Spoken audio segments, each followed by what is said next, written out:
Halo, selamat malam. Eh, saya mau berbagi nih perihal sidang Nikita Mirzani hari ini. Eh, ada satu berita yang mau saya sampaikan, berita yang agak buruk, konyol gitu ya. Yang kedua, ada berita baiknya. Oke. Yang pertama, saya buka dulu terkait dengan, sebelum saya masuk ke yang dua tadi ya. Saksi yang pertama yang cewek, kan dia tuh nggak tahu apa-apa ya, maka itu buang saja. Ya, itu saksi ahli abal-abal namanya. Coba baca lagi KUHP. Saksi adalah orang yang mengetahui, melihat, bla bla bla. Ini ngetahuin dari mana nih? Nggak tahu dia. Itu sampah peradilan namanya, oke? Oke? Hama peradilan, hama keadilan. Itu nggak benar yang seperti itu. Yang kedua, sorry. Berita baiknya,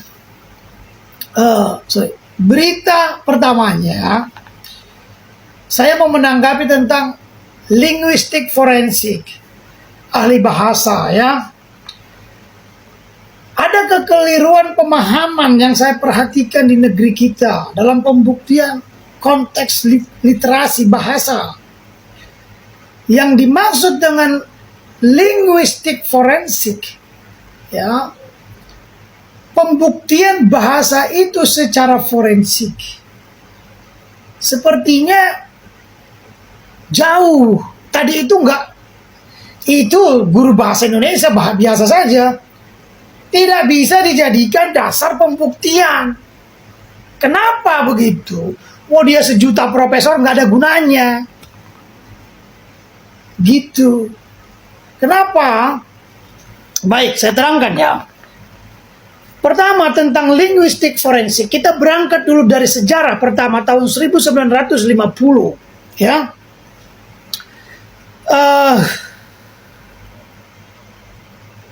1950 ada satu pembunuhan di Inggris yang dilakukan dua orang anak di bawah umur.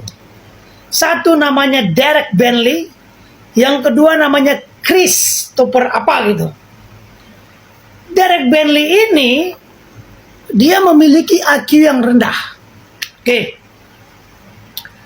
Mereka berdua ini mencuri. Dia tahu temannya bawa pistol, bawa senjata. Singkat cerita, datang polisi. Mereka panik. Si temannya, Derek Bentley ini, dua-duanya panik nih. Ya, ketika mencuri, ya, mungkin mencuri toko lah gitu, mencuri toko. Si temannya, si Derek Bentley ini mengatakan, "Let him have it, Chris." Jadi, poinnya, si polisi ditembak oleh si Chris. Kata "let him have it" memaknai dua kata. Dimaknai dua arti, sorry.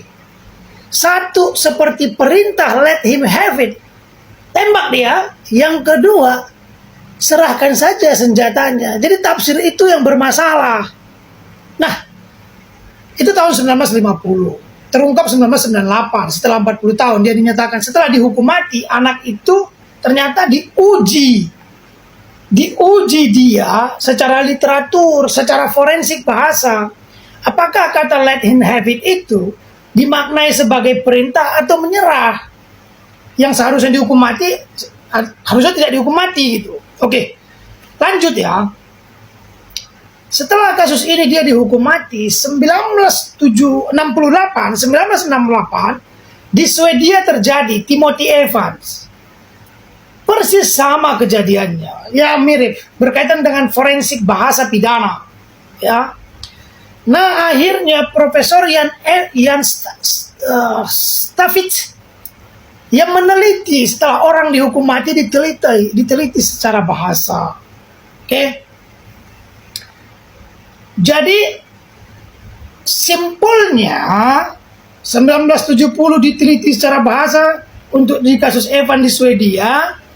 1994 diteliti kasusnya Derek Bentley. Ternyata mereka tidak bersalah dari sisi bahasa. Hanya "let him have it" itu bisa menyelamatkan dan bisa menjatuhkan vonis mati kepada orang. Yang mau saya katakan begini terkait dengan sidang tadi, ya. Yang diuji itu bagaimana kata let him have it dalam forensik bahasa itu dikaitkan dengan BAP, dikaitkan dengan dakwaan.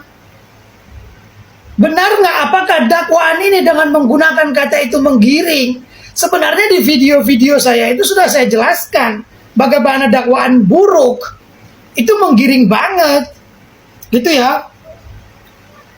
Jadi yang tadi itu ahli bahasa meneliti makna literal bahasa itu secara semiotik, secara semantik, dikaitkan dengan sosiologis, kebiasaan-kebiasaan digunakan sehari-hari. Oke? Itu ahli bahasa. Sedangkan linguistik forensik dalam hukum pembuktian berangkat dari hal yang sama, tapi ada tambahannya. Mengaitkan kata-kata itu di dalam dakwaan dan dikaitkan dengan situasi kejadian saat itu. Oke? Kalau kita, inilah masalahnya kalau orang nggak ngerti. Saya udah katakan nggak ngerti. Ya apa gunanya ahli bahasa begitu kok? Dikaitkan dia. Contoh nih ya, contoh ya.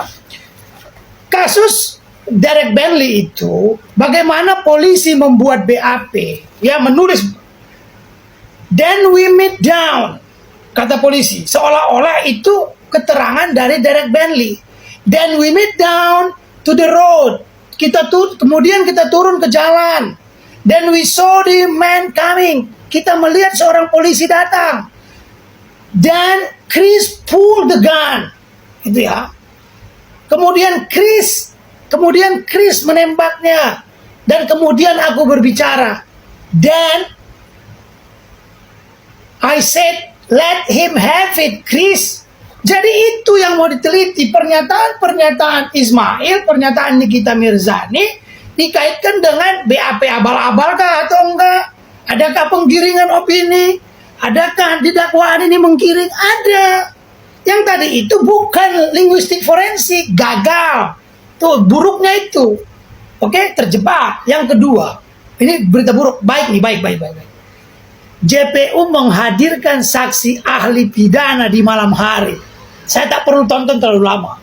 Ketika jaksa laki-laki yang Plontos itu menanyakan tentang pasal 27B ayat 1, 27B ayat 2. Lalu saksi ahli yang mereka datangkan sendiri mengatakan bahwa pasal 271 ayat 1, 27B ayat 1 sama dengan 368, ayat 2 sama dengan 369. Saya sudah berkali-kali katakan itu obskur libel. Ya dakwaan gak jelas. Tidak bisa pasal itu. Saya sudah bilang, bahkan semalam di live-nya Mbak Putri Jimbo, saya bilang, saya terangkan. Pasal 45B itu berdiri sendiri. Pasal 27B itu berdiri sendiri. Tidak bisa ini dijungtokan, bos. Oke? Apalagi tadi saksi ahlinya mengatakan itu pasal yang sama. Bagaimana mungkin orang didakwa dengan dua pasal yang sama? Dakwaan ini obskur libel.